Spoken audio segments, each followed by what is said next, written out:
Hello guys, welcome back to the channel. तो आज हम एक्सप्लेन करेंगे 1984 में रिलीज हुई मूवी प्योरली फिजिकल को। मूवी स्टार्ट होते ही हम देखते हैं एक कैथी नाम की लड़की को।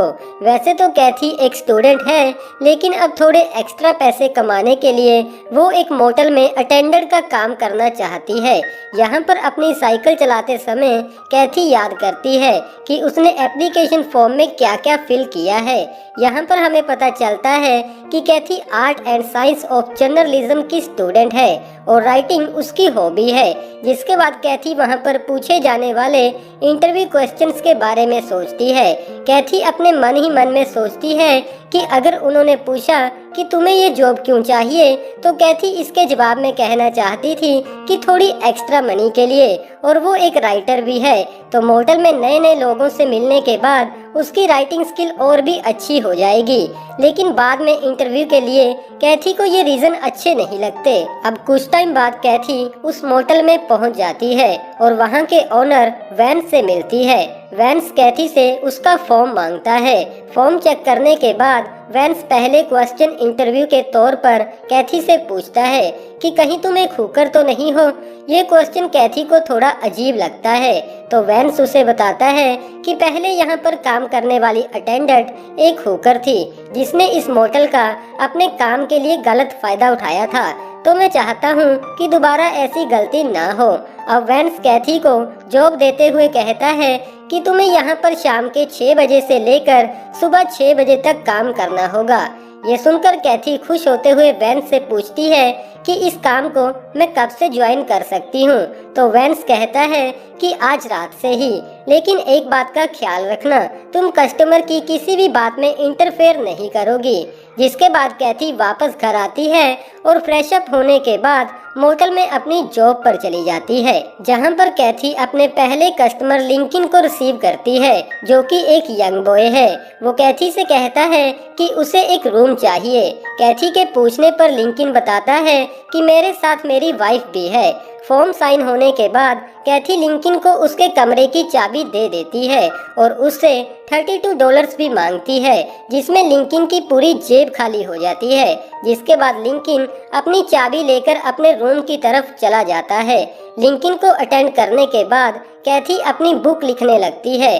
वो लिखती है कि उसे आज अपना पहला कस्टमर मिल गया, जिसकी एज शायद 17 या फिर 18 साल होगी, और उसके साथ वाली लड़की की एज भी लिंकिन जितनी ही है। लिंकिन दिखने में काफी हैंडसम था और उनकी नर्वसनेस से पता चलता है कि वो यहाँ पर एक साथ पहली बार आए हैं। उधर रूम में लिंकिन और उसकी गर्लफ्रेंड एक दूसरे को हग और किस करने लगते हैं। लिंकिन अपनी गर्लफ्रेंड से कहता है कि हमें यहाँ पर कोई भी तंग नहीं करेगा। लिंकिन की गर्लफ्रेंड फ्रेश होने के लिए बाथरूम में चली जाती है और उसके वापस आने के बाद उन दोनों के बीच पहली बार एक रोमांटिक सीन क्रिएट होता है। उधर कैथी अपने दूसरे कस्टमर को रिसीव करती है, जो कि पहले की तरह ही एक यंग मैन है। उसकी बातों से ऐसा लग रहा था कि जैसे उसे मोटल के सारे रूम्स के बारे में पता हो। वो आदमी कैथी से कहता है कि मुझे रूम नंबर 22 की चाबी दे दो।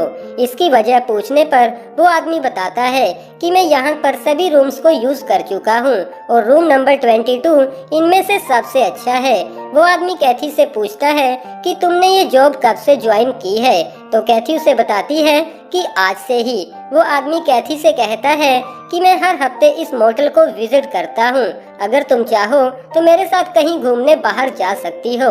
लेकिन कैथी उसके इस ऑफर को रिजेक्ट कर देती है, क्योंकि उसके पास इतना टाइम ही नहीं है। अब अपने रूम में जाने से पहले वो आदमी कैथी से कहता है कि मुझे सुबह 6 बजे से पहले उठा देना। तो कैथी जवाब देती है, हाँ मैं कमरे की बेल बजा दूंगी। लेकिन वो आदमी कहता है कि अगर तुम खुद मुझे उठाने आओ तो मुझे और भी अच्छा लगेगा। लेकिन कैथी इस बात के लिए उसे मना कर देती है। अब कुछ टाइम बाद एक चार्ली नाम का आदमी, जिसे पुरानी मूवीज देखना काफी अच्छा लगता है, वहाँ एक यंग लेडी के साथ आता है। वो दोनों अपने लिए एक सिंगल बेडरूम लेते हैं और रूम में पहुंचने के बाद चार्ली अपने कपड़े उतारने लगता है। यहाँ पर वो लड़की चार्ली को बताती है कि उसे पुरानी मूवीज देखना बिल्कुल भी अच्छा नहीं लगता, लेकिन फिर भी वो चार्ली से काफी ज्यादा प्यार करती है। जिसके बाद वो दोनों एक दूसरे के करीब आने लगते हैं। अगली सुबह वो लड़की चार्ली के सारे पैसे लेकर वहां से चली जाती है। उधर कैथी एक कस्टमर को रिसीव करती है जो कि एक क्लेयर नाम की वुमेन है, जो कैथी को बताती है कि उसके नाम पर यहाँ पर एक रिजर्वेशन है। तो कैथी क्लेयर को उसके रूम की चाबी दे देती है। थोड़े टाइम बाद कैथी क्लेयर के लिए कॉफी लेकर उसके रूम में चली जाती है। क्लेयर कैथी को भी अपने साथ कॉफी पीने के लिए बोलती है, जिसके बाद क्लेयर कैथी के करीब आने की कोशिश करती है। कैथी समझ जाती है कि क्लेयर एक लिसेबन वुमेन है, तो कैथी उसके कमरे से बाहर आ जाती है। जिसके बाद कैथी क्लेयर के बारे में भी अपनी बुक में लिखती है। उसके बाद मोटल में एक विक नाम का कस्टमर आता है, जिसकी हालत कैथी को कुछ ठीक नहीं लग रही थी। तो कैथी उससे पूछती है, क्या तुम्हें किसी चीज की जरूरत है? तो विक उसे कहता है कि थोड़े टाइम पहले मेरे दोस्त बोनी ने भी मुझसे यही पूछा था। जिसके बाद विक अपने रूम रिजर्वेशन के बारे में पूछता है। कैथी से कमरे की चाबी लेने के बाद विक लड़खड़ाता हुआ अपने कमरे में चला जाता है।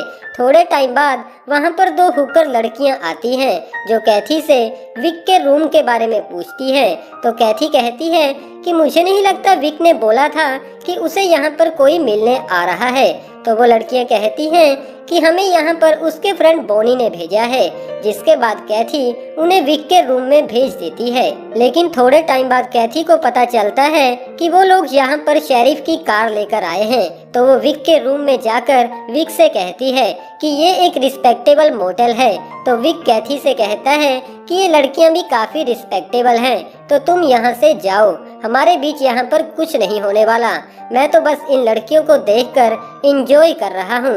वापस आने के बाद कैथी सोचती है कि शायद उसे इन सब के बारे में इतनी चिंता नहीं करनी चाहिए। अगले सीन में हम टेनिस कोर्ट में एक वुमेन को देखते हैं, जो अपने दो दोस्तों से पूछती है, क्या आज शाम को तुम दोनों फ्री हो? क्योंकि मैं तुम दोनों के साथ एक रूम में समय बिताना चाहती हूँ। जिसके बाद हम उन तीनों को कैथी के मोटल में देखते हैं। कैथी उन तीनों को रूम की चाबी दे देती है। रूम में जाने के बाद वो तीनों अपना ऑपरेशन स्टार्ट करते हैं। उधर कैथी सोच रही थी कि वो तीनों कमरे में क्या कर रहे हैं और एक वुमेन दो आदमियों को कैसे हैंडल कर सकती है। कैथी सोचती है कि काश वो इनविजिबल होकर कमरे के अंदर जा सकती और उनके मूवमेंट्स को भी एंजॉय करती। इस इमेजिनेशन के बाद कैथी की ख्वाहिशें बढ़ने लगती हैं। जिसके बाद मोटल में फिर से उस आदमी की एंट्री होती है, जिसे इस मोटल के सारे रूम्स के बारे में काफी अच्छे से पता था। वो फिर से कैथी से कहता है कि मुझे सुबह 6 बजे से पहले उठा देना। अब अगली सुबह कैथी खुद उस आदमी के रूम में जाकर उसे नींद से जगाते हुए कहती है कि मैं जल्द ही ये काम छोड़ने वाली हूँ, तो मैं अब तुम्हारे साथ घूमने कहीं बाहर जा सकती हूँ। जिसके बाद उन दोनों के बीच एक रोमांटिक सीन भी क्रिएट होता है। जिसके बाद वो आदमी कैथी को उसके घर तक ड्रॉप भी करता है, जहाँ पर हमारी ये मूवी खत्म हो जाती है। वेल दोस्तों, कैसी लगी आपको ये वाली मूवी? कमेंट बॉक्स द्वारा हमें अपना कीमती सुझाव जरूर दीजिएगा और अभी तक वीडियो को